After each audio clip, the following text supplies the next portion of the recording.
somewhere around.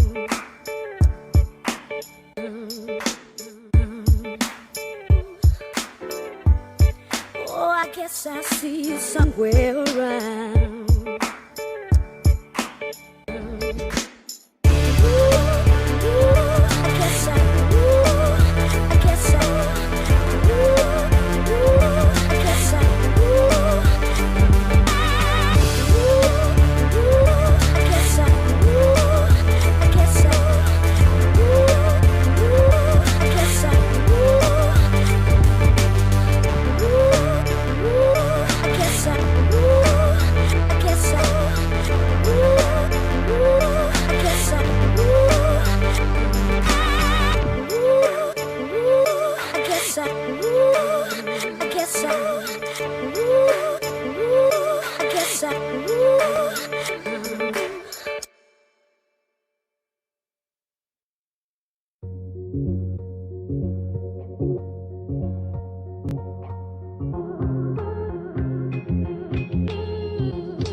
Testing. 1, 2, 3. Perfect.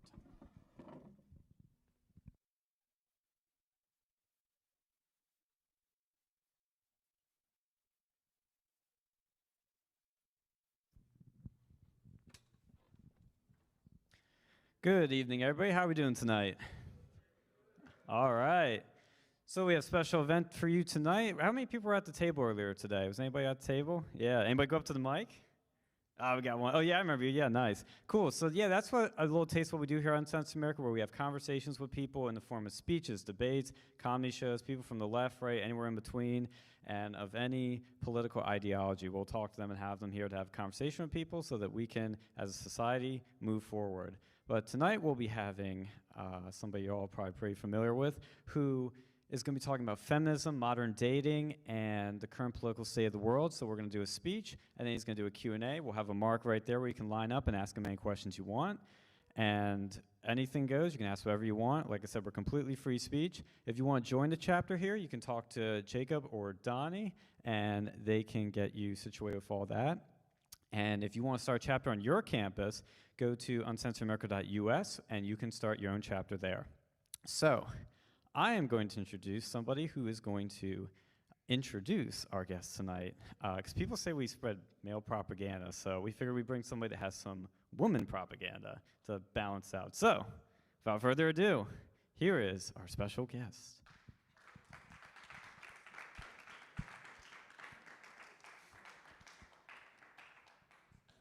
What's up, dude? I like There you go. my following on, I have 1 million followers on Instagram, and it's a 94% male following. And I think this room is like 94%, maybe 98% male, which is awesome. Love to see dudes coming together. Anyways, I'll say some things. Myron Gaines, has anyone here heard of Andrew Tate? Top G. Myron's one of the first guys that kind of made Andrew Tate popular, right? That was Fresh and Fit was one of the first. When Tate started blowing up, Fresh and Fit was one of the first podcasts he did. So that's great. I think in 2025, we're in a post-debate world. The debate is already over. The young men know what's up. We know the truth about women and Israel and other things. And then a lot of the young women, all the young men are red-pilled, and then the young women seem to have not be red-pilled. A lot of the young women are still feminists. Some of them are waking up.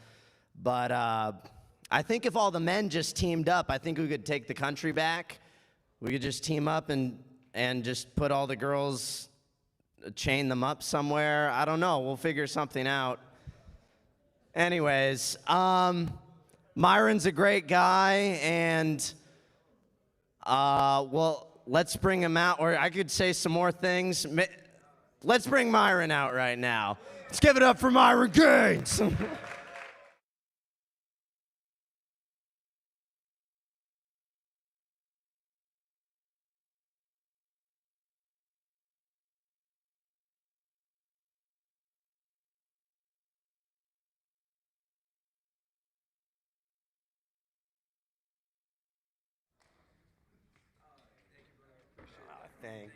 Thank you. All right. What's up, guys? How y'all doing? How you guys doing? So, man. So a tour, I think it's called Toxic Masculinity, right? If I'm not mistaken, Toxic Masculinity. So, you know, and I'm glad that you brought that up with me and Andrew Tate, because, you know, we had a discussion on this, how toxic masculinity isn't real. It's a fake term. And it's a fake term that they use to demonize the very men that have created the society that women get to benefit from and get to enjoy, right? Because last time I checked, it takes toxic men to go to war. It takes toxically masculine men to build things. It takes toxically masculine men to create families, to get up every single day and go to work and create a society so that women can thrive from it. But as soon as things are nice and civilized and they forget who built this world, what do they say? Oh, this guy's toxically masculine because he adheres to certain characteristics that built this world up, right? And I remember us having this conversation that the reality is, when it comes to toxic masculinity, it's men that do what they're supposed to do regardless of what they're told, what other people tell them, what other people think, and quite frankly can't be controlled, and that's what they don't like.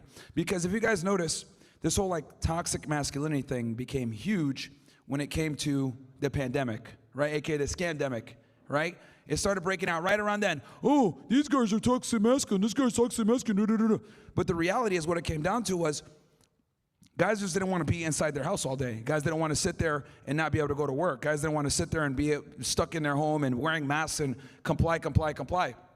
So this whole concept of toxic masculinity kind of came out and blew up during the COVID era, right? And the other thing also I want to talk about when it comes to like toxic masculinity is it's the ability to critically think. If you guys remember earlier, the dumb historian, right? The cuckstorian, that guy that came up and asked me those questions before about World War II or whatever, right? He came in and he gave the same regurgitated history that they've been telling us forever, that a certain amount happened about the Cookie Monster event and that a certain guy with a mustache is evil and all this other bullshit. And when you actually do your own research and you figure things out, you figure out, damn, well, okay, well, he did this. Why didn't they ever talk about, you know, why or what happened or after World War I, how he was able to recover from World War I and, you know, create a thriving country? Why did they not talk about that stuff? Why didn't they talk about, you know, a certain aspect that no one wants to talk about? And what it comes down to is they don't want you to know that stuff. And quite frankly, if you go ahead and you push against their narrative, they get pissed off and they try to ban you, and some places put you in jail for asking these questions. And again, this comes back to toxic masculinity, an ability to be a free thinker, the ability to challenge the narrative, question narrative, and then go ahead and do your own research, do your own investigation, and come out to a conclusion. And that's why these discussions are so important, right? And this is the United States of fucking America, man. Like, at the end of the day, the First Amendment, right? The First Amendment is a thing because dudes in England basically said, damn, this sucks. This king is like pissing us off. We can't say what we want. We're getting taxes, getting annoying. What do? They get in wooden ships, sail across the Atlantic Ocean where the high seas were terrible. They didn't have any vitamin C, so everyone was dying off of scurvy. They literally faced all types of peril to come here across. And as soon as they get here and they write up a document to start a new country, what's the first thing they think about? We better be able to say what we want to say. We're going to come all this fucking way, right? So we got to go ahead and honor our forefathers and be able to exercise that right. And to be able to exercise that right, you have to push the boundaries. That means we got to question World War II. We got to question the Mustache Man. We got to question the Cookie Monster event. We're on YouTube, right? So, but I think you guys know exactly what I'm talking about. And we got to be able to have these discussions. And this is when they call you toxically masculine, when you're able to question the narrative. And if you are able to question the narrative, guess what? You can figure out other things, and you can figure out, well, you guys didn't tell us about this. You guys didn't tell us about this. What else are you hiding? They've shown to us that they could lie about COVID. They've shown to us they could lie about 9/11. They showed to us that they could lie about JFK, RFK, October 7th, right? Like with the dumb fucking guy earlier, didn't even know what the Hannibal Directive was, tried to tell me, oh, 1,200 were killed by Hamas. When in reality, we know the most that they could have killed was 600 when we actually do the numbers. And all these numbers come from Israeli sources. I did a 5-hour long podcast on October 7th where I debunked all this shit. But obviously, what did he do? He went off of the accepted history. Hey, Iraq, 2003, we went there because 9/11? Yeah, that's what they fucking tell you. But then when you actually do the research and you figure it out, like I was explaining to you guys before, Saddam Hussein and Osama bin Laden were enemies. There was no reason for Saddam to be working alongside Osama because Osama wanted to actually fight Saddam when he invaded Kuwait, and it obviously put risk to the Saudi Arabian royal family. A lot of people don't know. Osama bin Laden is extremely rich. He was basically damn near a billionaire, because his family did a lot of the engineering and a lot of the civil engineering for the country of Saudi Arabia. Came from a very wealthy family, and he was making millions. He was making like $30 million a year when he was at his height of being, you know, a fucking bomber. So, so when they say these things about, oh, well, you know, Iraq was all about 9/11, it doesn't make sense. And when you do the research, you figure out it doesn't make sense. What else are they going to lie about? They've lied about so many goddamn things, Russiagate, all this stuff. So, again, toxic masculinity is the ability, right? One of the components of toxic masculinity is the ability to question their narrative and do your own investigation and figure that out. And they don't want you to be that way, because when you figure out that they lied to you, well, what are you going to do? You might rebel. You might go ahead and say, you know what, I'm going to go ahead and be a politician instead. Our politicians are bought and fucking sold for. Bought and sold, as you guys have seen with like Ted Cruz and these other fucking cucks in Washington, D.C., who take a bunch of AIPAC money and then say stupid shit like, we got to defend Israel. When in reality, the Israel that they're talking about in the Bible, the Schofield Bible, aka dispensationalism, is not the same Bible that is, is not the same Israel that's in the actual Bible, right? So all this propaganda is out there. You know, the whole narratives with the women, of course, like that, which I love the name women propaganda because it's so true. A lot of the propaganda works for the women because women don't actually question things. They tend to be very, let me follow what everyone else says. Let me go off of this. And they're the biggest believers of the lies. And this is why when you look at advertisers, I've always said, when you lie, women buy. Why? Because women are easier to sell to. They're 80% of the consumer base. This is why advertisers target them. Like you take like the Gillette commercial, the famous Gillette commercial, right?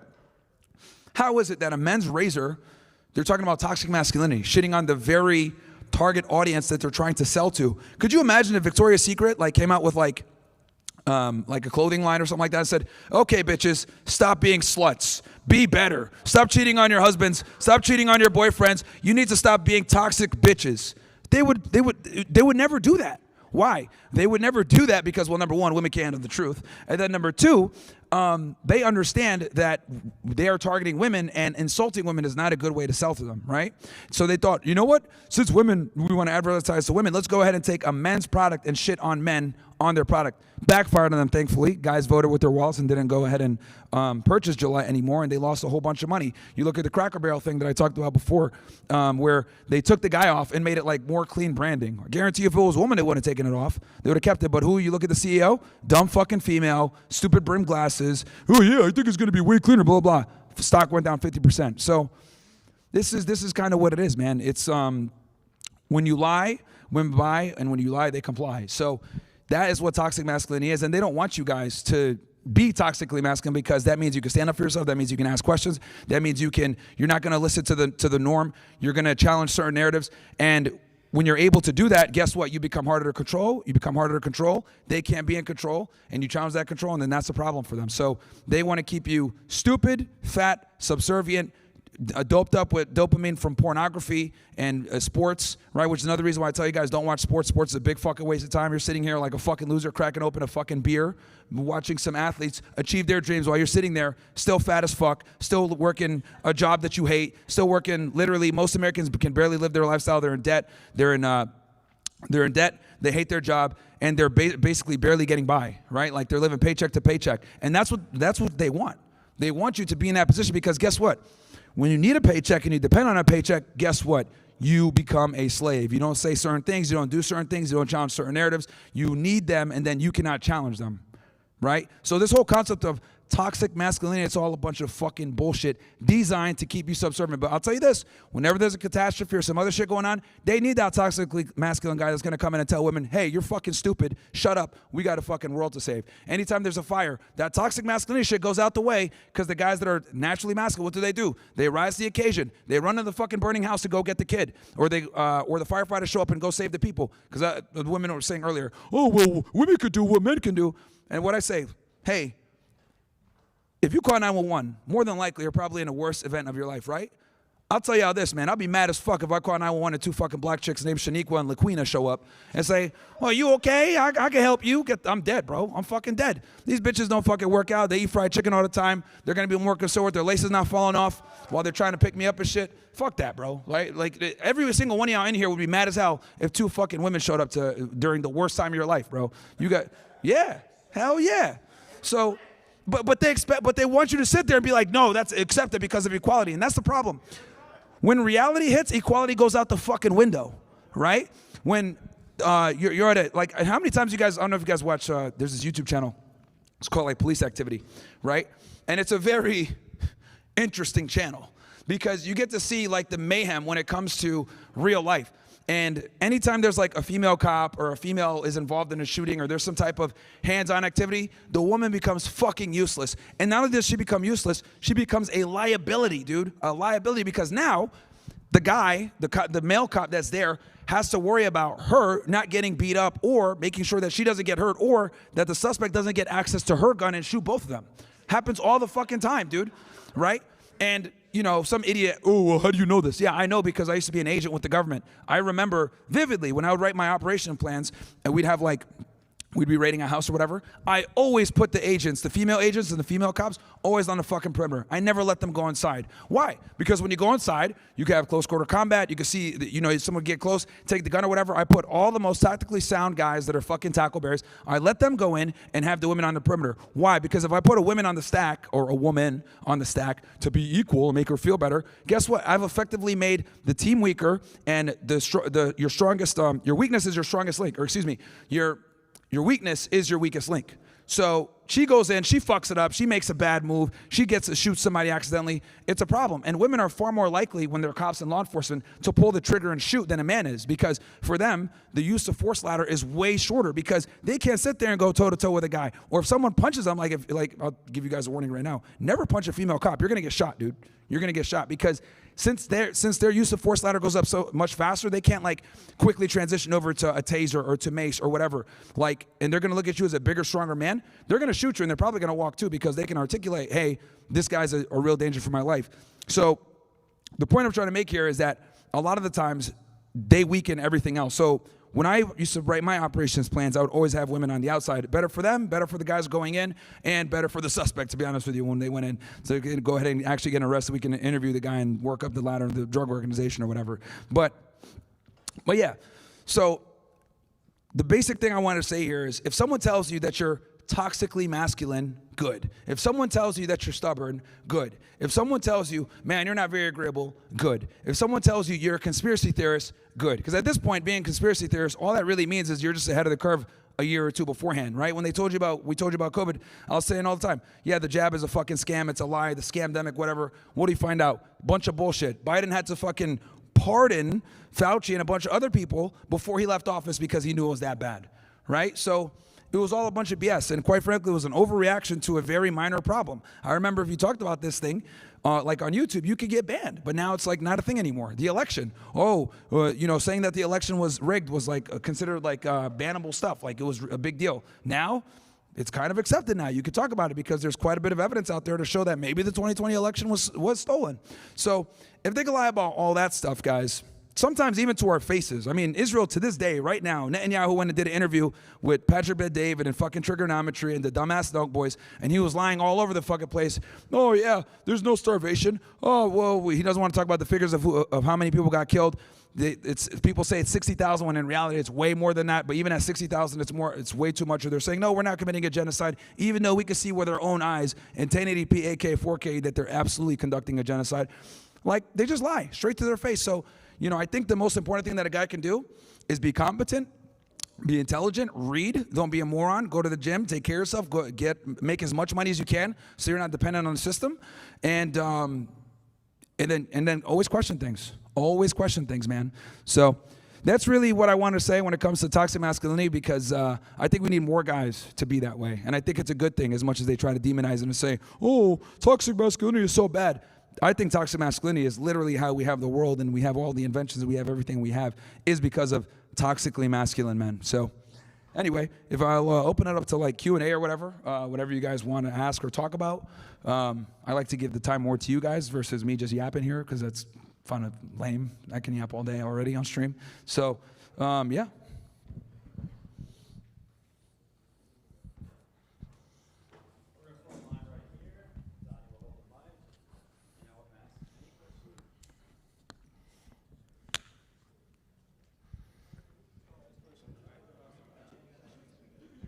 So everyone can hear you. I really just have one main question. I was at the session earlier. Correct me if I'm wrong, but you recognize that Israel is committing mass genocide and murder to countless Palestinians in Gaza, correct? Yeah. All right, good, I agree. Now, earlier you said that you advocate for bigotry, but isn't genocide an extreme and systematic manifestation of bigotry? Well, here's the thing, right? Like, anything when in abundance can be bad, right? So what we're talking about when it comes to, when I'm talking about bigotry, it's kind of funny, and it's pattern recognition, right? But it obviously doesn't rise to a level where what Israel's practicing is literally like supremacy, to like the degree where it's like, oh, all other life is insignificant. So It's not the same at all, like what Israel's doing. Got it. Thank you. No worries.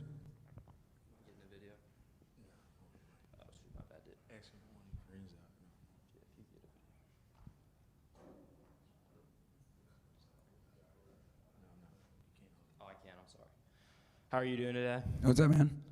I just want to say I agree with a lot of the stuff you say. Not here to attack you. I feel like we have a lot of common ground, specifically about like how you believe in conservative values. Like you talk about the importance of the nuclear family in society and how that's the backbone of everything. That's how children are raised.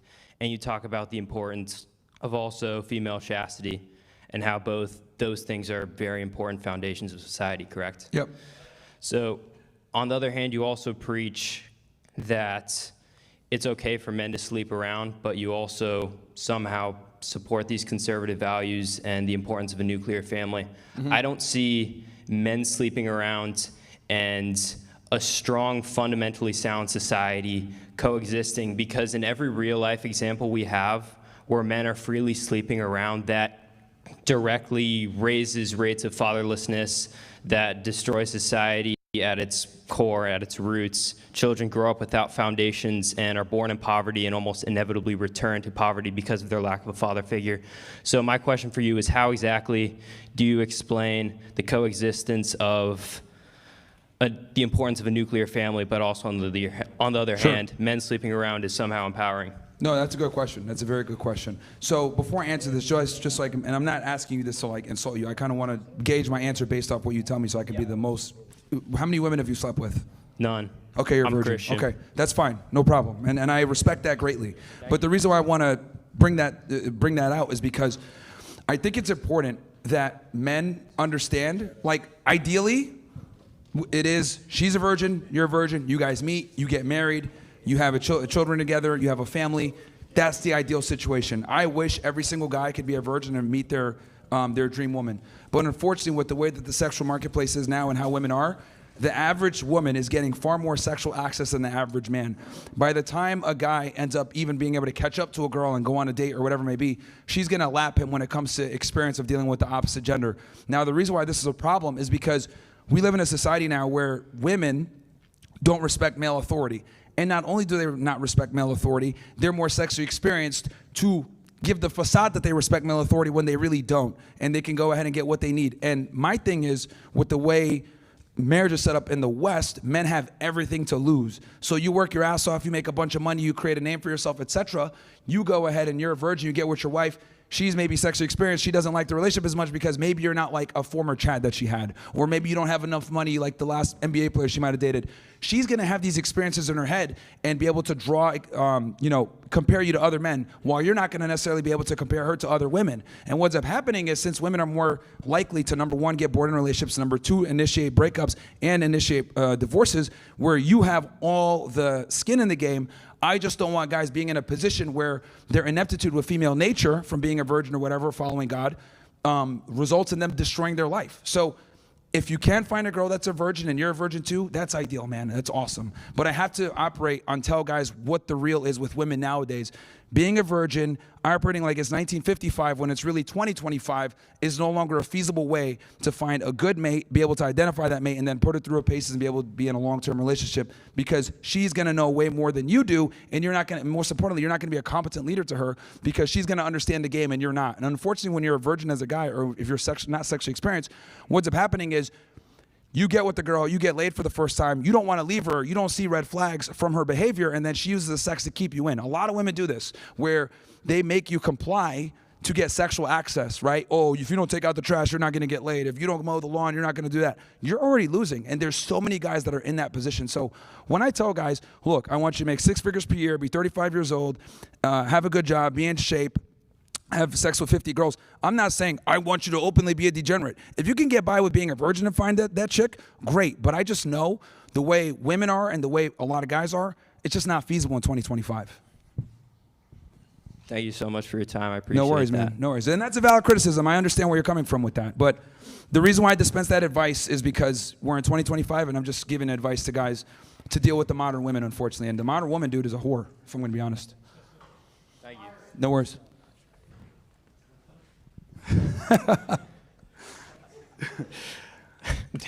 Aloha, Myron. How are you? Shalom. So, Myron, you are directly responsible for spreading anti-Semitic rhetoric online. You constantly put down the Jewish people, but very rarely do you recognize the accomplishments that they have brought to society. They've been extremely influential in promoting homosexual rights, in unlocking women's potential by liberating them from their oppressive male counterparts. They are directly responsible for the central banking system and the economy that we have today. During the bubonic plague, they were extremely influential in spreading awareness of it, and they did it quite well. So my question to you, Myron, is where would you be today without us? It's a good question. That'd be a good question. I don't know. I'd probably have a lot more money. I wouldn't be getting destroyed by inflation. I'd probably be in Sudan because they destroyed Sudan. No, I'm just kidding. Hey, how you doing, man? What's up, man? How are you? I'm good, man. So I just really want to ask you a question about being an overall man. So Yeah. as a highly successful man, what advice would you give me as a 16-year-old high school graduate on how to balance humility with achievement while also staying focused on my purpose in life and not losing sight of it as I grow? Delayed gratification. Delayed gratification is the name of the game as a man. Fortunately for us, right, it's a good and a bad. The good is, you're not on the same time clock as a woman, but the bad is that time clock is a lot longer, and for us to acquire our value, it takes time and resources and like us actually putting in work. So for men, dude, I would say like delayed gratification. No weed, no drugs, no booze, work to make 6 figures per year. That's got to be the goal. I wouldn't even partake in getting involved in any type of fun or vacations until you're making 6 figures per year. Getting a girl to take you seriously, nowadays, you got to be on point. Get in the gym, become a competent individual, and I think from there we can kind of have the foundation and go from there. But delayed gratification is the name of the game. And it's good that you're asking this question at 16. You're a lot wiser than I was at that age. But that's what I would say. And then avoid, especially for you as a young guy, avoid problematic people. When we're teenagers and we're young, we tend to hang out with like who's cool. And, I'll just keep it real with you. As a young black guy, because I was in your shoes too, don't hang out with the niggas, bro. The people that want to gangbang and all that bullshit, stay away from all that shit, man. All of it. Yeah, I don't hang around people like that. I like hanging around people who share a goal-oriented mindset, who are actually about that business. Like my brother and my other P partner right there, them my niggas, man. I love them. Good. That's what you want, people around you that are going to be successful or on their way up, man. Always avoid guys that are, like they always say, if you're around 4 idiots, you're going to be the 5th. But if you're around 4 millionaires, you're going to be the 5th. So that's how it goes. All right, thank you, man. I appreciate it. No worries, man. No worries. And that's great that 16-year-old already have his head on straight. Good stuff, man. All right, what's up? I saw you before. I got a picture with you and all. I appreciate it. I like what you do. There's some stuff I could debate about you that you say, like, I don't really agree with, but mostly all the stuff you say, I really fuck with it. It's sure. My thing is kind of like the second dude that came up here with the whole, the one that was the version or whatever. I'm not trying to call him out or anything, but I'm just saying that guy, that when his question, so how do I get out of a situation kind of like that? You said there's a lot of guys stuck in that situation. I'm low-key stuck in that situation. What is some advice for me to get? What part? Like, you're a virgin or you're? No, I got a body. It's my girl, but it's to the point where I kind of got to do shit for it, and I'm not trying to be in that position. But I'm not kind of like pussy with it, but like kind of. Yeah, you are. Yeah, so it's very simple. I am. Yeah, you are, bro. No, I respect it. You just the step one is identifying the problem, and the problem is that of course. It's very simple. And look, a lot of guys are in this situation, bro. Let me explain this to you guys, okay? This is how a relationship works.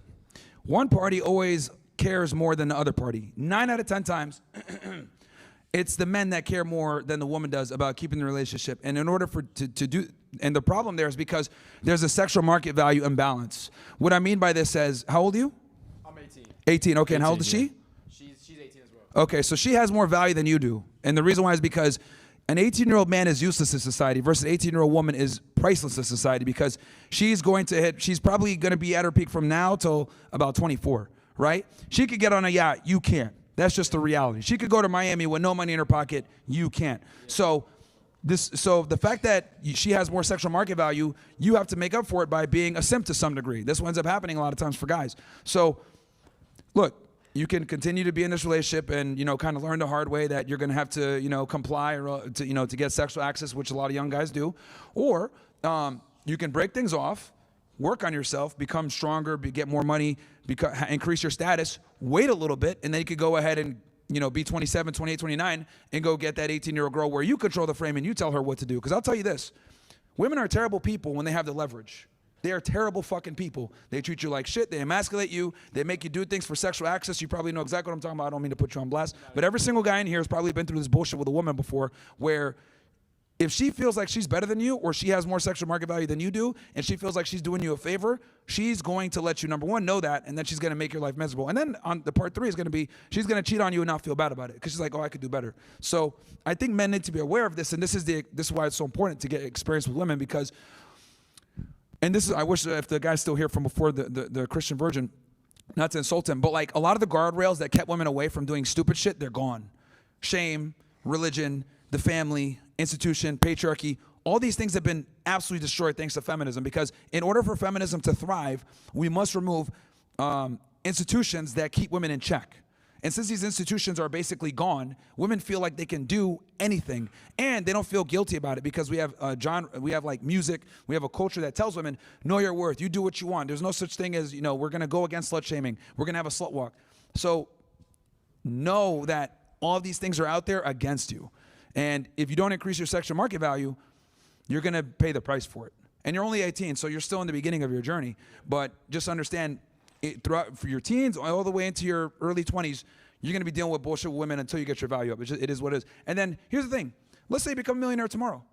Still not going to save. You want to know why? Because you don't have the prerequisite experience to understand how to deal with women properly, to tell them to shut the fuck up when you need to be able to, you know, get in the gym and train, to be able to have that authority in that frame. That comes from experience, man.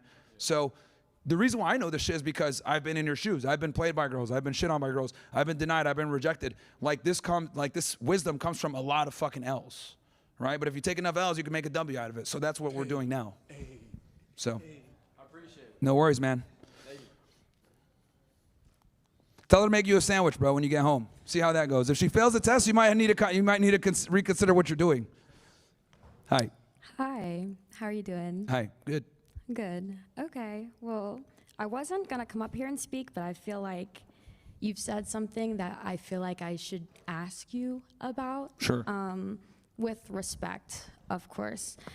Something that you said to I guess we're calling him the Christian virgin. We'll just call him the Christian guy. Okay. Something that you said to him, I feel like kind of led me to believe that you're leading people astray into a value that maybe you're not particularly trying to get them to lead them to. I feel like a lot of what you said was kind of rooted in comparison to the female gender, as far as saying, you know, women have this much value in the sexual market as they're younger, and kind of seems like you're telling men that maybe they should match that so that they don't feel lesser than in a relationship, or they don't feel like they have anything to stack up to or to compare themselves to make themselves feel worse in a relationship, or kind of blaming women on that particular male mindset in a relationship as far as sex goes, and the amount of sexual partners that women have when it's stacked up. I feel like that's rooted in insecurity, and you're trying to get young men to compare themselves to their partners as if it's a competition, and that does kind of belittle the idea of relationships as a whole. And that kind of sets a really poor example to young men when you have them sort of kind of believing that value. So what do you have to say? Is it your intent to lead them to insecurity, which is what I'm hearing a lot of, or is your intent different in so much as empowering men the way that women choose to empower themselves at this point? Because to my understanding, it's the women's empowerment that we're starting to call direct feminism, and I don't think that those two things are exactly the same. Women can still empower themselves and bring themselves out of comfort zones that they used to not have, or lives that they used to not be given, and still have that respect for men. And men do not have to feel like they need to compete because of that. Okay, that was a lot of word salad, I'll be honest with you. Right. Can you give me like a direct question of what it is and what you're specifically having a grievance with? I just want to know what your opinion is on the difference between insecurity and male empowerment, because it seems to me like they're butting heads. Okay, So I've always said that privilege is invisible to those that have it, and this is a perfect example of that. So women don't really, well, they do compete, it's just that they don't really understand it or know it because women don't operate on meritocracy. So the reality is insecurity is good because insecurity, when your position is insecure, you're more likely to work to get a better position, right? Insecurity is what men thrive off of because competition, men must compete. We kind of innately understand this, but women don't. And when it comes to you being with a woman and you know, dealing with your woman, there is a dynamic between the two. And in order for your woman to respect you and want to follow you, you must be better than her in every single way. The only way you're gonna be better in every single way, you must have more sexual market value than her. Now, men understand this because for us, our sexual market value is getting tested all the time. We actually have to go up to women, introduce ourselves, talk to them, and then we pretty much get an answer based on our success rate of where we stand sexual market value-wise. Women don't, because you guys, no matter how rude or fat or annoying you are, men will still talk to you, unfortunately. So one of the things that kind of sucks for women is that you guys never really know where you stand. And the thing that sucks for you guys is you guys don't learn where you stand until you get rejected. And the problem with women when they get rejected is it happens so far and few between, and it might come with like 1 or 2 guys, but it's not enough for you guys to say, damn, I need to self-improve. If I go up to 10 girls and I get rejected, which can happen easily all the time, I'm like, you know what, I probably need to work on my game a little bit. I need to get in the gym. Maybe I smell, whatever. I have a body of work to go off of to figure out what I need to do. With women, since you guys get accepted no matter what, a lot of the times you guys don't know what work needs to be done. And this makes it where you guys are very, you know, I always say this, complacent, and it's like, I'm perfect the way that I am, and women, this is why women don't respect self-improvement a lot of the times, and they get mad even at the notion of me telling you, hey, you need to improve in this way, or you need to do this, or you need to tell your girl to do this. Women get mad at this because like, I'm perfect the way that I am, because we lie to women all the time. So with this whole insecurity thing, I'm just telling guys what it really is. For you to be able to command your woman to follow you properly and to do what she's supposed to do, you got to treat it like Pokemon. And what I mean by this is you need to have you need to be the gym trainer with a lot of badges, because if you don't have enough badges and you go ahead and you tell the woman, hey, I need you to, you know, attack, and she doesn't attack, it's because you don't have enough badges. She goes to sleep on you or whatever. That's how women are. They're fucking Pokemon, right? And as a Pokemon trainer, you need to have enough badges to be able to get them to listen. And if you don't, then they don't listen. So that's why I think it's so important for guys to increase their sexual market value, because that's the only thing women respond to favorably. And as a matter of fact, this is why a majority of women are chasing a minority of men. Why are all the women pretty much chasing the same minority of men that call them bitches, hoes, that don't respect them, that don't take them seriously? Why do all the bad boys get all the girls? Why is that? Well, because women respond favorably to men that have higher sexual market value. And that increase in sexual market value a lot of times comes from insecurity and the need to compete. And the need to compete makes you rise up in sexual market value and you get more women. It is what it is. I wish it wasn't this way. I wish women were nice and polite and didn't care about these things, but they do. So the man has to have the leverage and have more sexual market value, because if the girl has more sexual market value, she's going to feel like she's better than him. If she feels like she's better than him, she's going to feel like she's above him. She feels like she's above him. She has to look down on him. She has to look down on him. She doesn't respect him. And then it's just a vicious cycle where it's never going to work. I hope that answers it. No, you're good. So basically what you're saying is, like, for men, that kind of insecurity aspect is necessary. Yeah, I mean, see, women like to frame insecurity as a bad thing, but I look at insecurity as a very good thing, because when you're not secure, you're not lazy, you're not complacent. Complacency kills motivation.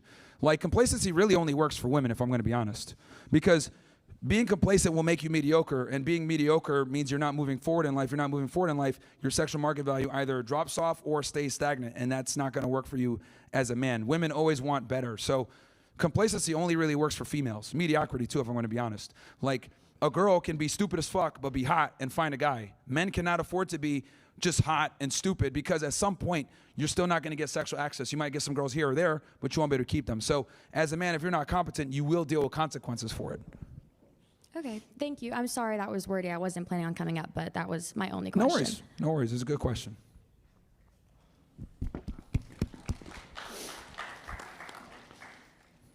Hey, Myron, fellow Groiper here. All right, what's up, man? The demographics of the United States have shifted significantly from 89% white in 1965 to around 50% white about 60 years later. Meanwhile, abortion has claimed the lives of 28% of my generation, Gen Z. I'm 16.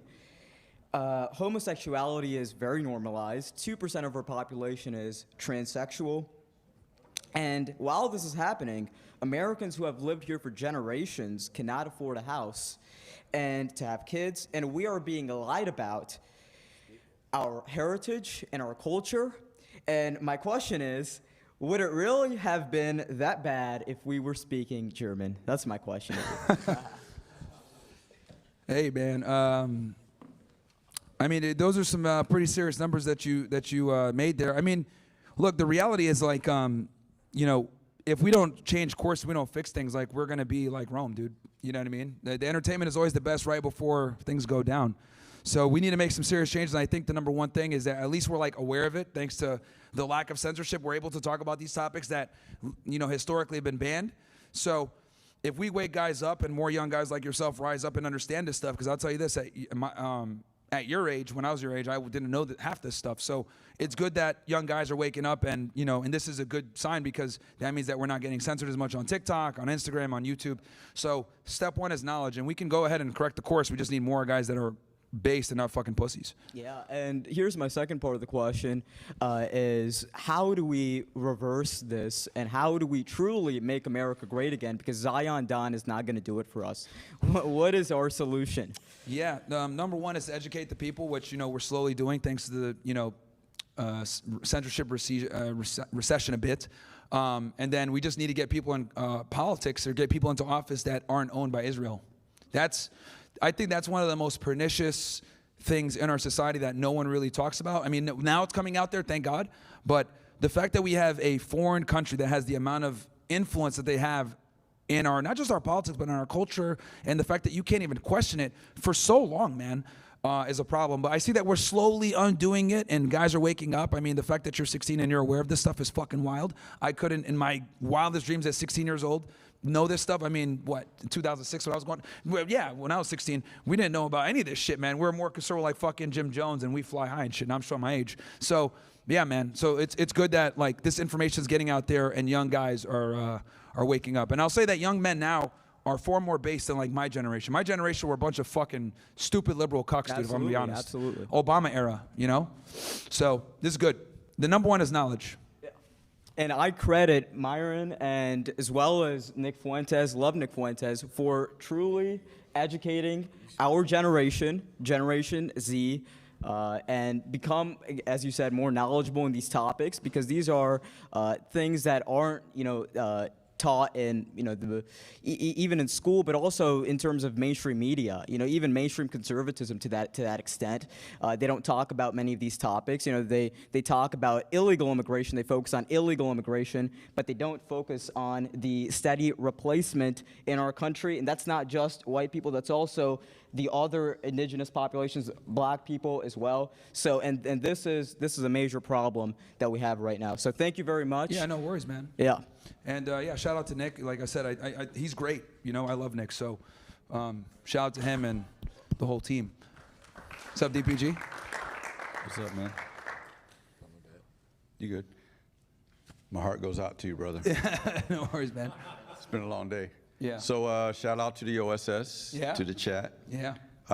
This question comes from the chat. Jake Rattlesnake TV, the co-host Okay, with yeah, Andrew yeah. Wilson. Shout out to Jake, He's going to be in Miami, November 12th. Yeah, So we'll have him on. Just wanted to let you know Sure. that. He wants to ask you, who are the best internet debaters today? You know, obviously Andrew Wilson's going to go on that list. You know, there's so many good guys. You know, Andrew Wilson, myself, Nick Fuentes is great. You know, I've seen who else? I'm trying to think. I've seen Jake debate on whatever a few times. He's great too. A lot of the conservative debaters are good. I mean, you know, even Charlie Kirk, when he debates against college kids that are liberals, he smokes them too a bit, right? Even though he cucks for Israel a bit too much. But you know, at the end of the day, look, we can have our differences when it comes to Israel and everything else like that. But in general, you know, as long as like the right wing is like slowly winning and winning over the hearts of the young people, I think that's in general a W. But yeah, I think those are some people that are some really good debaters on the right wing for sure. Are there any left-wing debaters that you respect? Destiny's good. I think Destiny's good. Destiny's good. Dean Withers is a bitch. He's a coward. He challenged me to a fucking debate and then he ran, so he's a fucking idiot. No, he won't debate either. He's a coward. The only, you know what, and this is kind of why it's really only Destiny now that I think about it, because he's the only one that's like willing to do it. The rest of them are fucking terrified now. That I can't think of like, who the fuck even? Hassan sucks.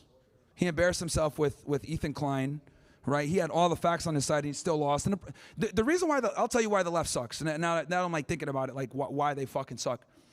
The reason why they suck is because if you get called, like, if you call like a leftist during a debate like a racist or something, that will derail the debate for them. Because now they got to sit here and be like, I'm not a racist. And they sit there and like, will just talk about how their position doesn't make them racist, and they're focused more on like defending themselves not to be a racist or a bigot over like actually dealing with the topic at hand. This is why like people say you're a bigot or whatever, I kind of just play along. I'm like, all right, whatever, bro. Yeah, I'm a bigot. But am I a liar? Shut the fuck up. And that's how you win. That's how you beat these people, because you got the truth on your side. Don't fucking concede anything, right?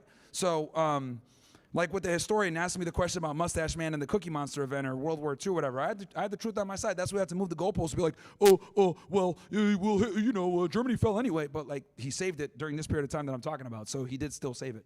So I think that's why the left a lot of the times is scared to debate. I think this is why the left in general typically loses, because they're more concerned with optics and not getting called a racist or whatever than actually debating the facts. Because a lot of times the facts aren't pretty. And they can't do that. So yeah, the right wing almost always beats them in debates every time. But yeah, I would say some of the best ones for sure. You know, myself, Andrew Wilson, Nick Fuentes is great. Jake is good. I've seen him debate the girls on whatever, embarrass them and shit like that. And yeah, it's just entertaining shit, man. I'm just some of the top ones I could think of right now, off the top of my head.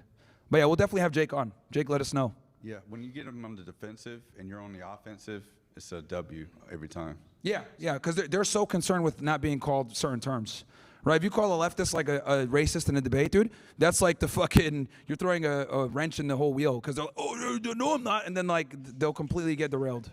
I'll let these guys go. Yeah, no worries, man. What's up, Myron? Yeah, what's Thanks up? for coming down. I had a question about, why is it so controversial? I had a lot of questions, actually. Why is it so controversial to talk about protecting women? Just in general, it seems like that's all we're talking about. You know, that's a really good question, because, people really tend to focus on, when I talk about women saying like they shouldn't be working or they shouldn't be in certain job fields for their own protection, but they never talk about how I say, I think men are supposed to protect and provide for them. I think, how they're supposed to be more focused on kids. They never say the positive things that I say about women, how, they need to be cherished and protected. They always want to take the other stuff because, they want to be divisive in the culture war. So. For sure. That's what gets clicks, unfortunately.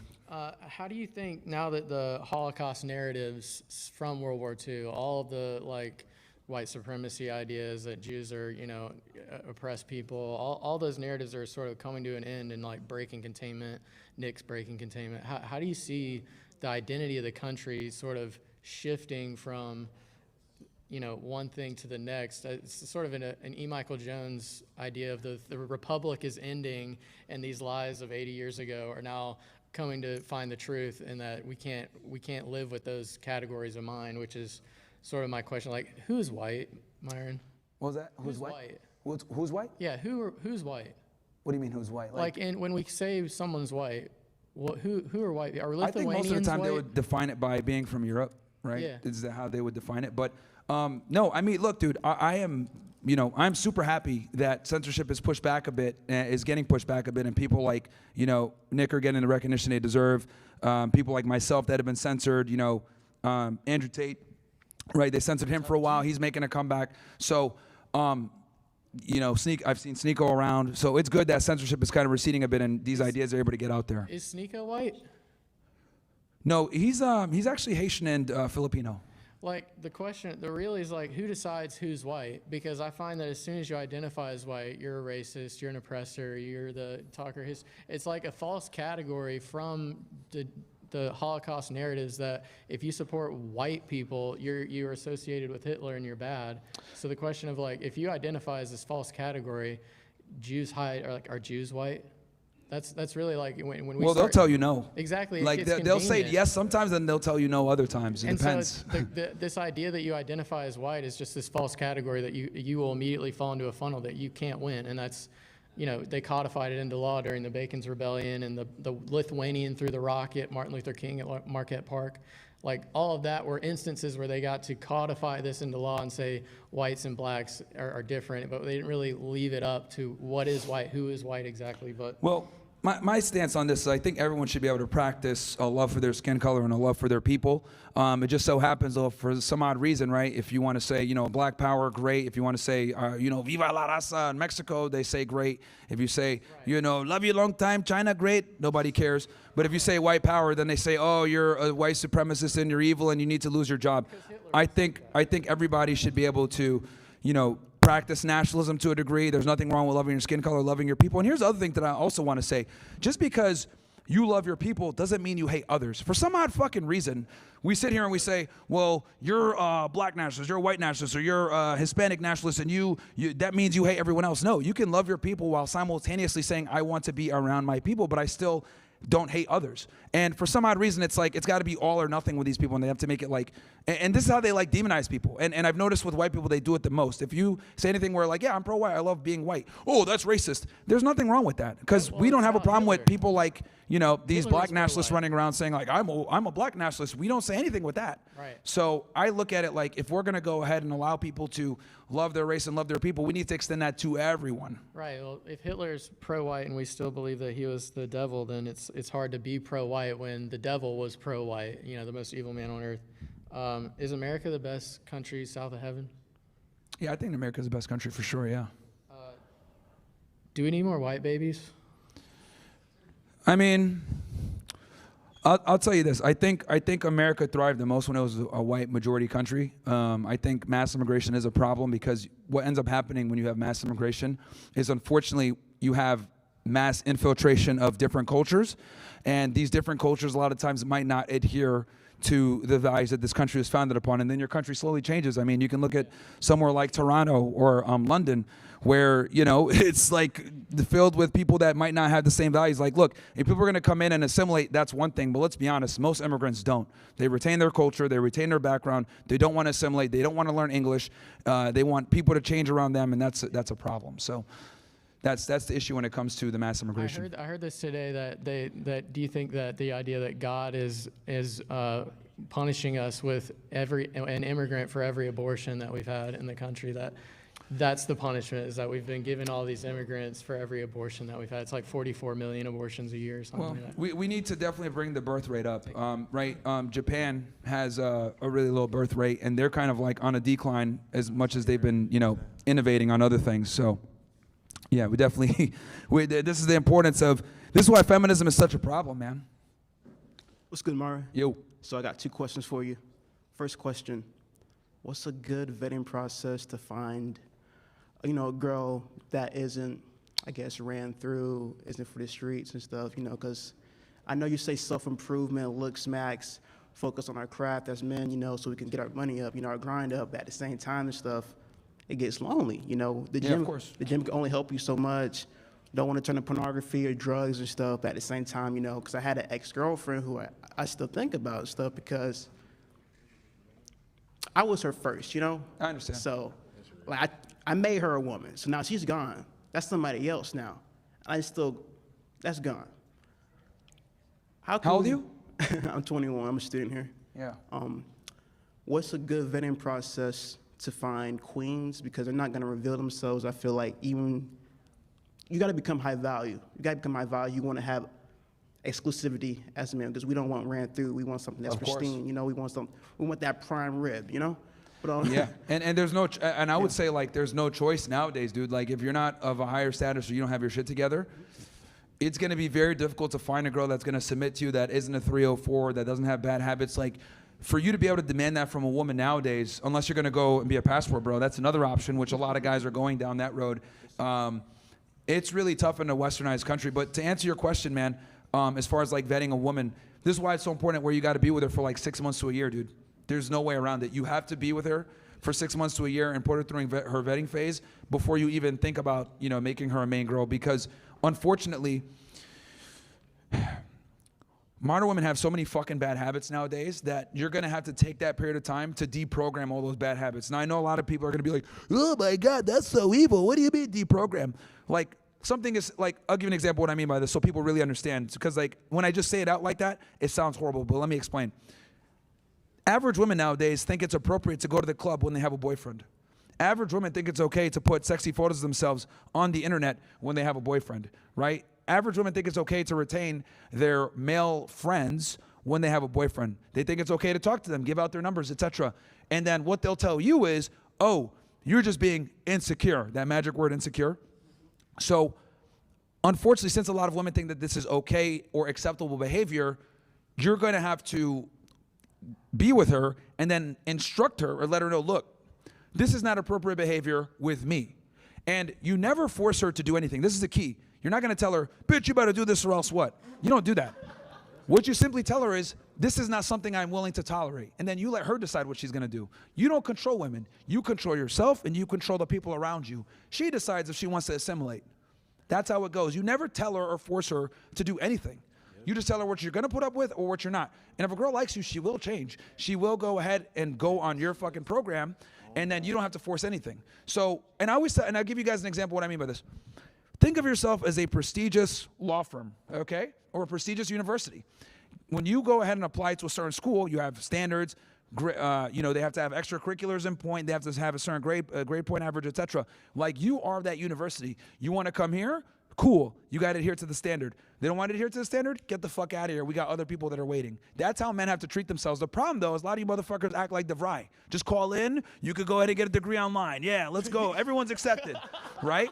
So, you know what I mean? Or like Phoenix University online. So if men start treating themselves like a prestigious job or like a prestigious university or a prestigious law firm, women are going to understand, oh, I better come correct. And then they're going to change their bad habits. And look, I know how women are in America. They're going to have these bad habits off rip. It's your job to deprogram them out of them.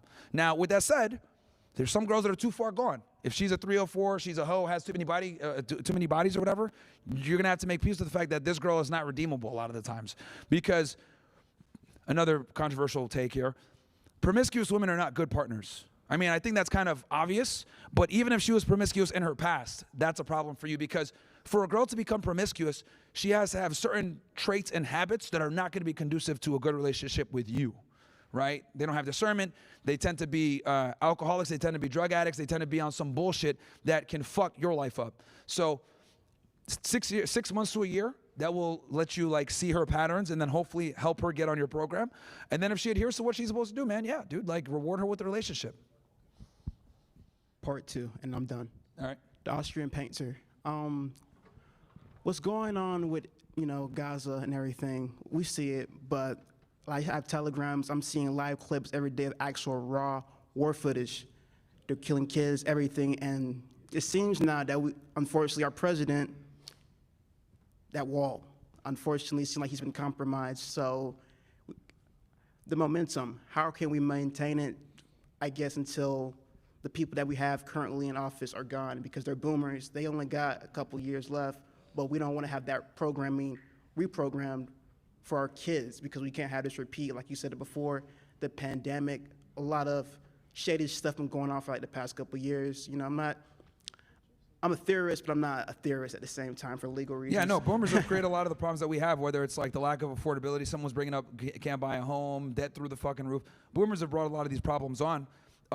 Really, the only thing that we could do at this point is educate people, make better decisions, and to get some politicians in there that, aren't controlled by, this random place in the Middle East that's a colonial ethno state.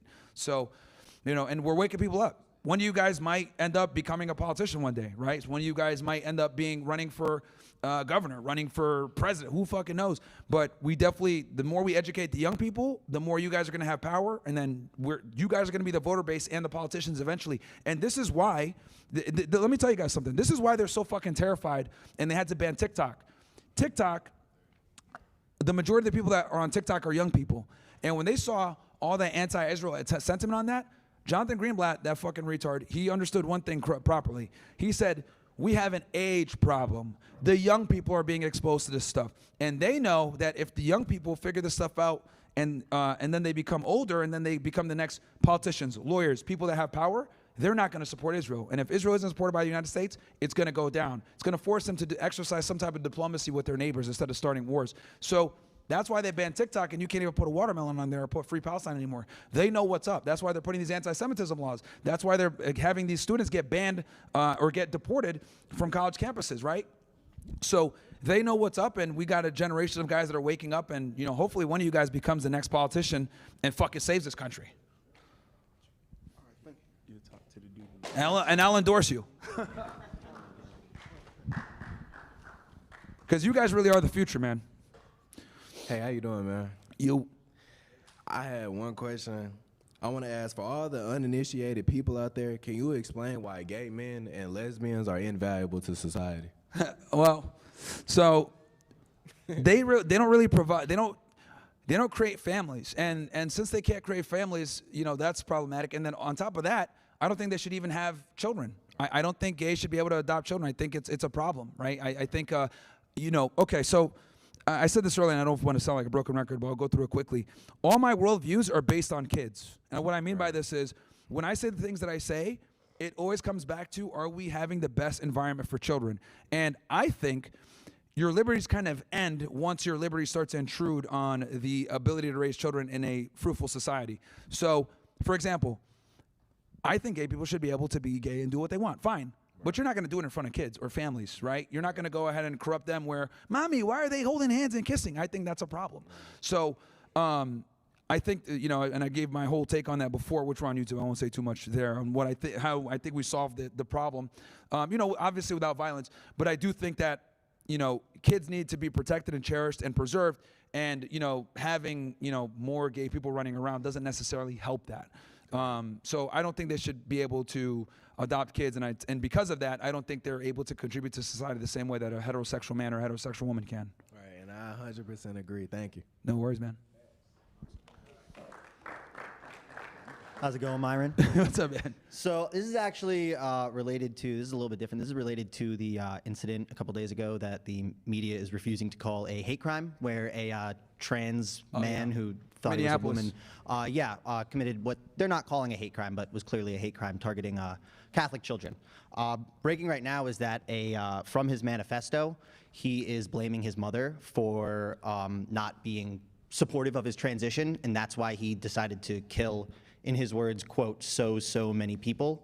What are we gonna do about this? Are we supposed to rumble only on this one, or what do you guys want to?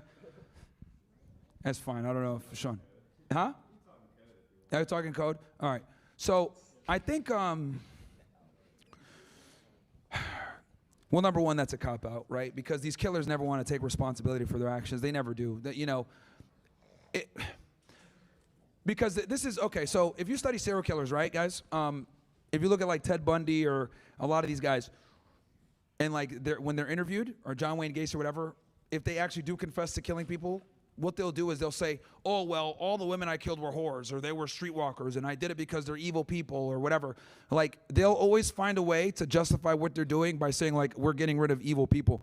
And that's what killers do a lot of times. They can't take accountability for their actions because they know what they're doing is wrong. Versus if you talk to like a Navy SEAL and he tells you, yeah, I shot this guy or whatever, they're able to be more candid about it. Why? Because they're serving their country. They probably took out somebody that was trying to kill them. It was a justified killing. Versus like these serial killers, they have to go ahead and make some bullshit up in their head as to why they're doing what they're doing. So I'm not surprised that as normal, this guy in his manifesto had to go ahead and rationalize his bullshit behavior killing children, blaming it on his mom because he's too much of a fucking bitch, which they always end themselves too, right? They do these mass shootings and then they don't even stand up to the cops and actually, see what's gonna happen. They end it all because they know that what they're doing is wrong.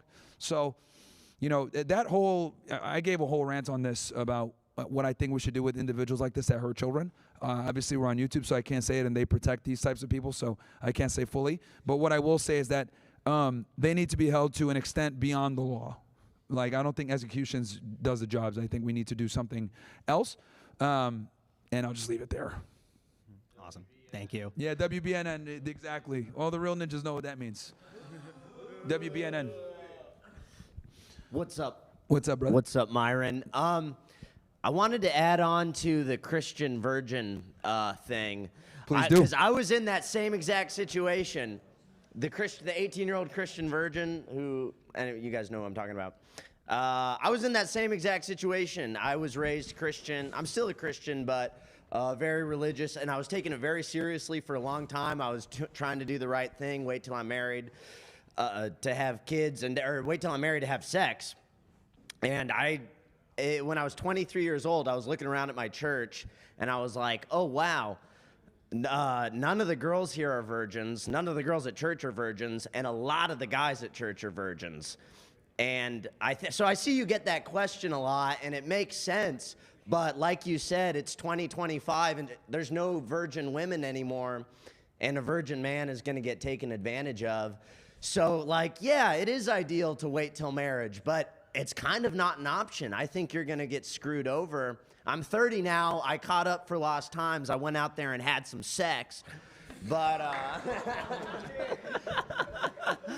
but like, there's no other, I didn't even want to. I wanted to wait till marriage, but I was like, that's going to fuck up my life to do that. So anyways, I see you get that question from Christians a lot, and I agree with you. I think you're right. And this is, Christians, I think, are coping and Muslims too. The Muslims give me the shit about all the religions in the book give me shit about this. You know, and I grew up in a Muslim household, so for them they're like, this is like, 100 lashes worthy. Like this is bad. But like I tell them all the time, like, dude, look, if you can be a virgin and find a virgin wife, do it. Like, go for it. But it's just not feasible advice for me to give that advice to men in 2025, knowing what's out there. Like, guys, I've seen unspeakable thottery that I can never recover from. And just knowing what I know, it would be evil for me to tell you guys to just stay a virgin and go get these, and go deal with these women, dude. It's like I've seen girls do evil fucking shit. Tell a guy that they're a virgin, make them pay $50,000 for their virginity when they're not. Or lie to a guy and tell him that I did XYZ, get a hymen surgery to make it look like they're still virgins, or only do anal or whatever. Like, I've seen horrible things. So, in good faith of me knowing how women move and dealing with the women, I've interviewed like 4,000 girls, been with a bunch of girls. I cannot in good faith lie to the men. Like, I'm going to tell you what's out there. This is how I think you can deal with the problem. You don't have to take my advice, but I'm not going to lie to you guys and tell you, like, be a virgin, be a good Christian, and you're going to find a wife. That's setting you up. That's a cruising for a fucking bruising, man. And then the scariest part is with the way the family courts are, like, not only will you get your heart broken, you're going to get poor. You're going to live out your fucking car. She's going to take you to the cleaners a lot of times, and she's going to take your kids. So it's like, I can't in good faith tell any man that. Even if, you're the most religious guy, I need to at least arm you with the information so you know what you're walking into. Yeah.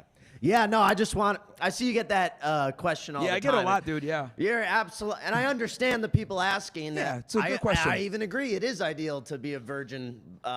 It's just not. That's just not how it goes anymore. Yeah, and marriages are optimal. Like, if the woman's the virgin or has like less than 5 body count, like, those have the highest marriage rates, especially if she's a virgin. But dude, just nowadays it's like damn near impossible, man. It's just and the scary part is, like, I've noticed this trend as I've been interviewing girls on my show. Girls are losing their virginity younger and younger and younger, man.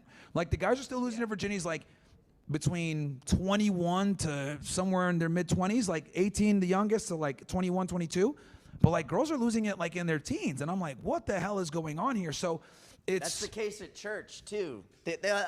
And you'll complain about this to pastors, and there's a lot of weak, I don't know what to call them, feminist or beta male pastors, but they'll give you this advice: women are queens, be gentle, be nice, and just wait for the right girl, God will provide. I tried doing that. None of that worked. None of that worked. It was Andrew Tate that came around, and I got red pilled. I'm 30 now, so I was. There was Sam Hyde and Gavin McInnes and other people. Nice. But yeah, I mean, that's where I found out the truth about women, wasn't it? And I'm still a Christian, but it's unfortunate. I think we got a lot of weak pastors, and they're not being honest and being real with women. Yeah, and if a guy decides, you know what, Myron, I appreciate your advice and everything, but I'm going to stay a virgin and find that girl, cool. At least you know. Yeah. I just want the guys to know and have that information and then make that decision themselves. I don't want them to be like, oh, well, like, I can find her and I don't know any better, and then they get fucking finessed by some fucking thought. Because look, I hate to say it, like, look at Steven Crowder, right? Devout Christian, successful, right, smart, all these things, wildly, successful in the conservative media space. His wife was a devout Christian. What did she do? She still keeps his last name, still clouches off his name. She divorced him, tried to destroy his name, tried to take $30,000 a month from him, etc. And she tried to destroy his reputation. She colluded with his enemies at the Daily Wire and Yashar Ali, this fucking loser, and gave this information. She put like a doctored ring cam video when they were having a private dispute and tried to paint it in a way where he was being abusive, and she edited it. Like, what the fuck? And this is supposed to be a devout Christian woman. She tried to destroy this man's life. So this is what awaits you guys a lot of the times with these women. And I just want you to go in with your eyes wide open that even the most devout Christian woman can always reserve the right to become a feminist and a bitch at any time. So, yeah. Yeah. No, the women at church are, anyways, I'll get out of here, but. No, I appreciate you saying that, dude. I appreciate you saying that because it's like, guys think I'm just like some crazy womanizer, like, and I don't get it. And it's great to, hear from someone who's a devout Christian, like, look, dude. I'm from the front lines. I saw it all. Like, no, literally, the girls at church aren't virgins, and then the girls at church aren't into the guys at church. So true. Yeah, it sucks. So I don't know. I think part of the problem is we got these pastors just are too scared to call out the women. I don't know quite. Well, the women are the ones that pay to the church. Like, they're the ones that donate a lot of money or whatever. That's why they kind of like have been cucked out so much. Yeah. Hey, that was a good one. So, anyways, thank you for what you do. Keep up the good thank you, work. brother.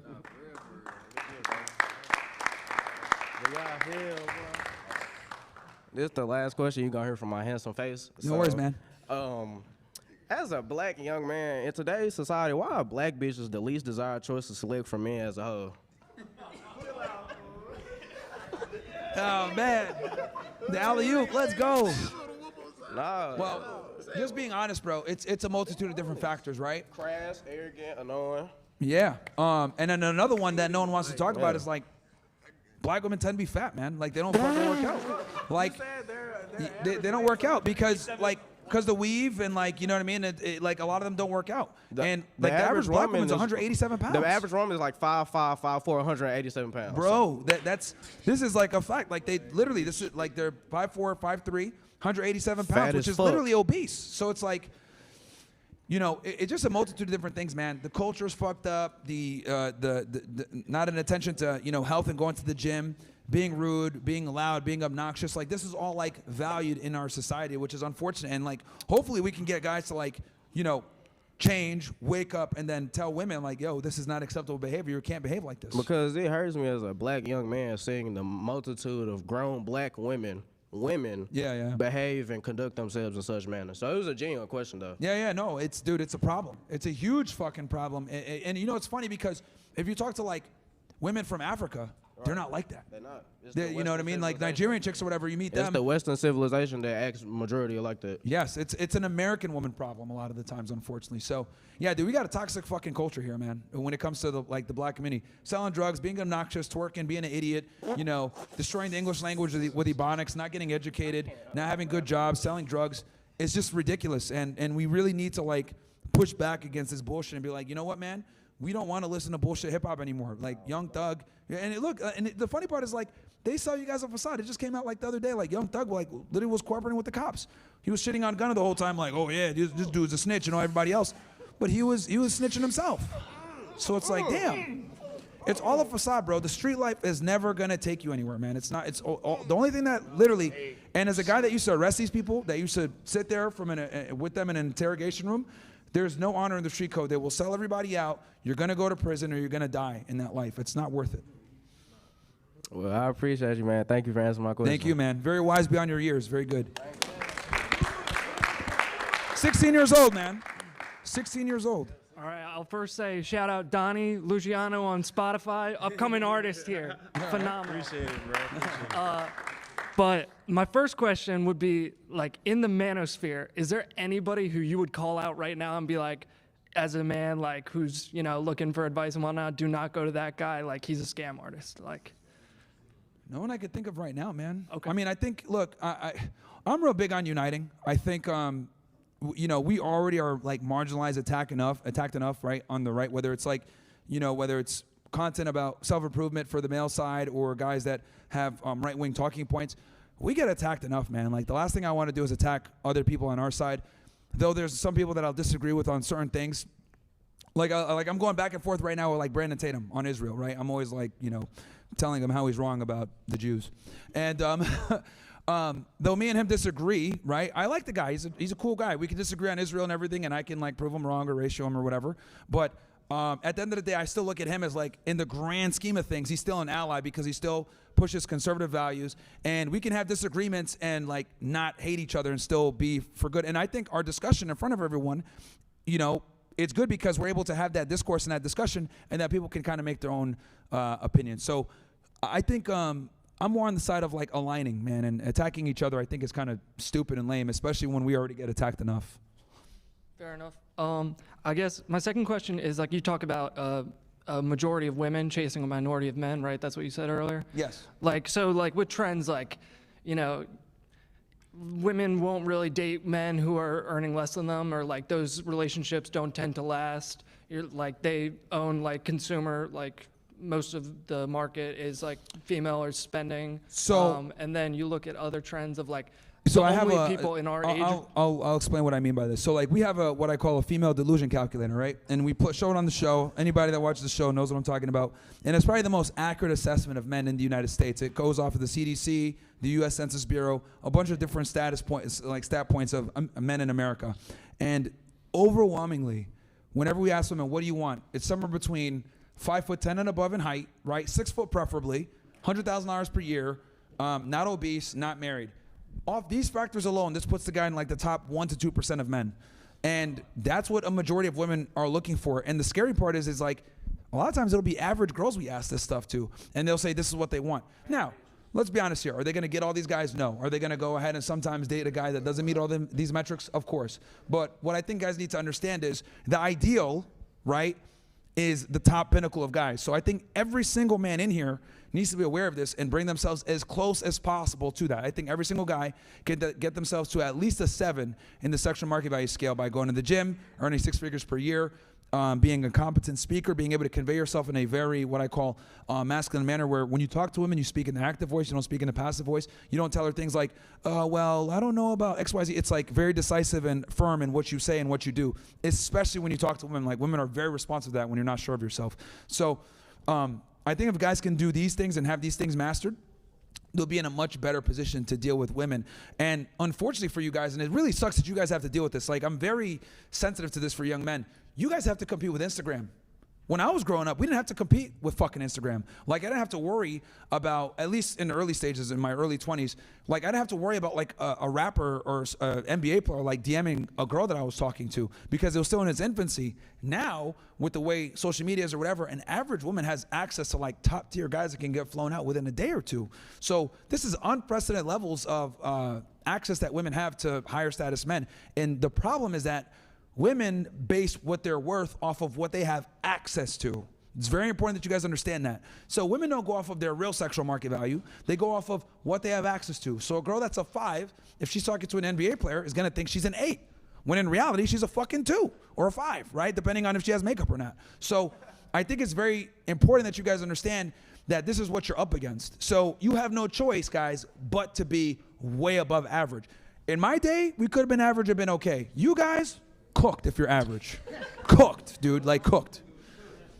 Matter of fact, I would argue it's better for you to take your prime years and work on increasing your sexual market value than being an average guy and entering the dating marketplace, because it's gonna be miserable. You're gonna get flaked on. They're gonna treat you like shit. They're gonna use you. They're gonna save you in their phone as Uber. You're gonna try to kiss her and she's gonna say, not today. Meanwhile, she's gonna go fuck some fucking Nigerian or some shit. That's a prince. So, like, you guys need to like know this is what you're up against, right? If you guys don't want to be, if you guys that are religious, fine, ignore this shit. But understand that this is what's out there and this is what you're up against.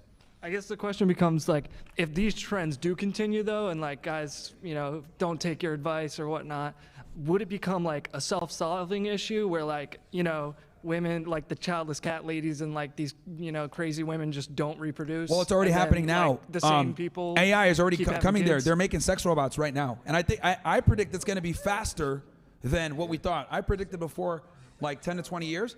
Dude, the robots now are starting to look more and more like human-like. And the thing with men is, men are the ones that, you know, we're the innovators. So since a lot of guys are not getting laid, a majority of guys aren't getting laid, they're going to go ahead and try to solve their reproductive problem. And what we're seeing now is like guys are starting to ramp up production of sex robots. And at some point, that's where we're going to go, man. I think that's the future. Now, hopefully, I want all of you guys to find a woman that you like and get married and have kids. But let's be honest here. A lot of guys don't have the capability and the skill set to attract modern day women. So a lot of guys are going to have to, deal with fucking robots, unfortunately. That's where we're going. I hope you're wrong. Dude, I wish I was wrong too, man. But like, that's where we're going. What's up, Myron? Have you ever talked to the Homath guy? Yeah, we've had him on the show, actually. Oh, okay. I love the way he explains the paradigm of attractiveness when women. Yeah. Check it out on our channel. We had him on a couple months back. Is it ever okay to call a woman fat? All the time. Is it? I wish we had more guys that told them that they were fat, because then we wouldn't. Dude, something like, I literally had the numbers for this. Something like 70% of women are overweight. So like 70% of women are overweight in the United States, and I think 42% of them are obese. Yeah. Yeah, hypergamy is just as relevant as ever. Yeah. Do you believe the universe has a purpose? Like we're moving towards something. Everything that's going on is like moving towards like a telos of the universe. Is that part of like Muslim? Yeah, no, I mean, for, very similar, right? There's going to be, we're all being judged in front of God, and, what we do on this earth is going to, decide whether we go to heaven or hell. And I do believe in God. I do think that if you don't believe in God, probably something is wrong with you. And, and I believe in the sanctity of human life, and I love all people, but I understand that the differences between people, and I understand the inherent differences between men and women. And I think for us to, have women at their best, we must put them where they excel, which is raising of children, having families, and I think that is what we're here on earth to do. So, that's kind of what my take is on it. Thank you, Myron. No worries, man. Thank you. All right, this one's a little more campus specific, but it's still on topic. Sure. So the student government here is run by, so there's 4 execs, and the majority of them are women. And the student government also gives us, they also give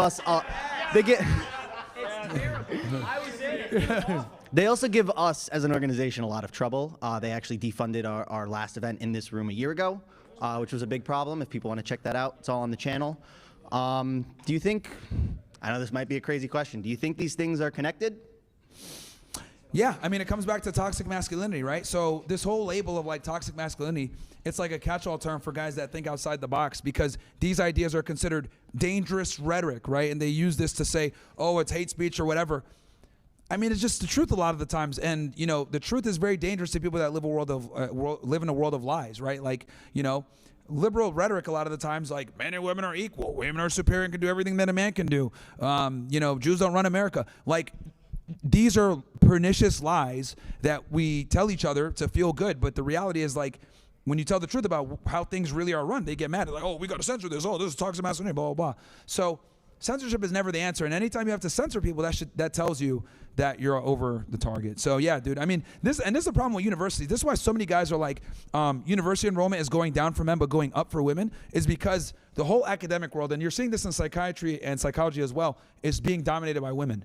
And women create toxic fucking environments where they don't want men to be men. They want men to behave like women. And that's a problem. Do you think that's just, you said that women are dominating academia and stuff. Do you think that's just because they're just, men don't want to do it and women do? Or do you think that's like, it's structured in a way that benefits them more than men? Yeah, I think like education in general has always been geared towards women, right? Like if you go to school, I remember when I went to school, maybe I'm showing my age here, like you had to sit down, fold your hands like this, raise your hand to, ask a question. You have to ask the permission to go to the bathroom, whatever. Like everything is taught to make you a better employee and follower. Now for women, this is fantastic because women are designed to follow the strongest authority. But for men, it's not. This is why like little boys are like, oh, you need to get Ritalin. Oh, you need to do drugs or whatever. We need to calm you down or whatever. But it's men and women, boys and girls learn in different ways. And unfortunately, the education system is structured for women to excel and men not. This is why they do better on tests a lot of the times, or they might have higher enrollment in universities, but they're still fucking dumb a lot of times. They can't even understand simple logic. When I debate a lot of these college girls, they'll be sit there and be like, yeah, I have a master's degree, but they don't master anything besides being stupid. So that's the reality. And like, yeah. like, earlier, like the historian guy, for example, he's like over here, like he can't even have a real, this is his fucking major and he's still a retard, right? So that's the problem with college. It doesn't teach you to like critically think a lot of times. The education system in general doesn't teach you to critically think because you become a danger to the institution when you're able to critically think. And this is coming from a guy went to a prestigious school up in the New England, Northeastern University, like a 6% acceptance rate. And I saw the bullshit back then that we were moving towards like this super woke stuff. I graduated in 2013 and it was already getting bad then. So I can't even imagine for you guys what it's like now. Myron, Great question, man. You always ask a good question. Myron, last time you were here, you talked about immigration. You mentioned mass immigration a couple times here. Yeah. I have a question that I think probably defines the next decade, if not three. What is an American? Interesting. That's a very broad topic. Well, I think an American is someone, well, if we're going to talk about someone like that's an American citizen or whatever, you need to have like a deep sense of patriotism. And I think one thing that we don't have in America right now, which really pisses me off, and it's very annoying, is people will carry an American passport but not like give a fuck about the American flag. And I'll give you guys an example of what I mean by this, where like we have this like ideology of like it's not cool to be a patriot. So I had a girl on my show the other day, and I asked her, what are you? And she's like, oh, I'm Dominican. I was like, oh, okay, all right, cool. So like, were you born there? Are you like a Dominican citizen? She was like, yeah. Or she said, no, I was born in America. I was like, oh, okay. Do you hold an American passport? Then she was like, yeah. I was like, so you're an American? She's like, no, I'm a Dominican. And you know, I sat there and I thought for a second. I was like, you know, a lot of people are fucking like this, where they carry an American passport, but they're not really American. They just come here, they fucking utilize our resources, they utilize our benefits, and they don't fucking, you know, contribute anything, or they send that money back to their shitty ass fucking country. And I think, yeah, exactly, right, with the chick from before. So I think an American is someone who has a deep love and care for their country, whether they serve in the military, they serve in the government, or whatever it may be. That's number one. And then also adhering to like American values, speaking the English language, respecting one another, understanding, you know, liberty, understanding the Constitution, you know, respecting the First Amendment, respecting the Second Amendment, right, the right to bear arms. I think all these things make you an American. Then we can kind of go into like racial and stuff like that. But I think like from a fundamental mental standpoint, that's like number one. And I don't think we have enough patriotism and we don't have enough nationalism. Like people sit there and be like, oh, fascism is bad. Well, there's some aspects of fascism that is good, like, for example, the extreme nationalism, right? I think we need to go back to being nationalists, like flying only the American flag, no fucking weird tranny flags, no weird rainbow flags. I think we need to be America only, no more Israel flags. Why the fuck are we flying foreign flags and flags of other people? Like, I don't even think we should be flying state flags if we're going to be honest. It should literally be just American flags. Shouldn't be anything else. So, you know, when people say all the time, oh yeah, America first, I am more of a America only. I don't think we should be giving foreign aid to anybody, really. It damn near, and definitely not foreign aid to the point where we're giving them weapons so they can kill other people in our name. That makes us look bad. And it fucks our ability up to, you know, run diplomacy. So I think when it comes to being an American, you know, you need to actually love your country. And it really bothers me that we have so many people here that are just fucking leeches. They don't contribute. They don't pay taxes. They're not proud to be an American. They're not proud to hold an American passport. They'll sit there and introduce themselves as like a Dominican from their shithole country. Like, you know, I've never had a Sudanese passport and I never will. You know, when people ask me, what are you? I say, look, background-wise, I'm Sudanese, but I'm America only, man. Like, I speak the English language. Yes, I know Arabic. I can speak it. But English is my first language. No, it's going to be the language I die knowing, right? And I'm gonna be buried in America. So, and I'm gonna do everything to make this country better. That's why I do the things that I do, because I want to make this country better. And I think we need more people that do that. And that's what pisses me off about a lot of people, is like, they're not nationalists, and it's not cool. That's another reason why I hate liberals. They're not nationalists. They don't give a fuck about this country. They care more about like other people's feelings and more immigrants, and they don't give a shit. I think if we're going to go ahead and build a strong nation, we need strong people that care about the nation to make it a strong nation. No more fucking freeloaders, man. Like, that's what it is. And that's why I'm so against mass immigration, because most of these people come in, siphon value, don't give any value back, and then either go back to their country or don't even contribute. So we need people here that give a fuck about the country, that are patriots, and these are people that need to run the country. And hopefully we can get some politicians in that are America only, not fucking Israel first. So, yeah. So I went on a long rant there. Didn't mean that, Zeb. We could talk about it later, but yeah. Okay, yeah. So I think they're kicking us out now, right? They're kicking it. No, I'm just kidding. So yeah, guys. I hope you guys enjoyed the little talk. I'm glad that you guys came with some really good questions. It's always great to talk to you guys. Hey man, I think we might be. Thank you guys. We might be in North Carolina. I don't know. Soon, maybe. We're still, but we're gonna. The Toxic Masculinity Tour is gonna continue on. We're gonna be all across, going to different places all across America. Hopefully, wake people up. Red pill them, and hopefully, we get some people fucking awake on what the hell's going on, man. Whether it's, dating, women, politics, how this country is really run, and understanding that we need to rebel against that. Speaking out against the genocide that we're currently funding. Making more people aware of how the world works. And yeah, man, I'm really honored that you guys showed up and hung out with me, and we'll take some pictures and talk and shit like that after. So love you guys. Yeah. Shout out to Sean, by the way, for setting this stuff up, guys. Thank you so much, Myron. Yeah.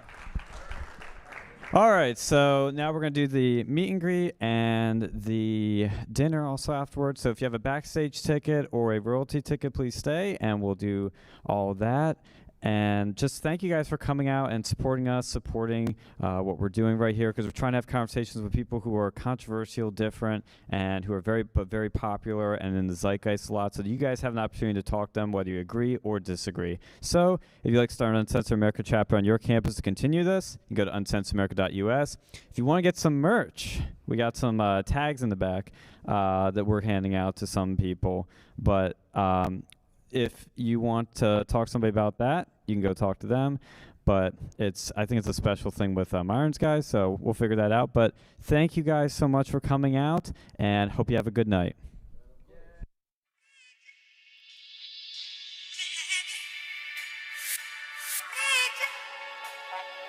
Let me have you.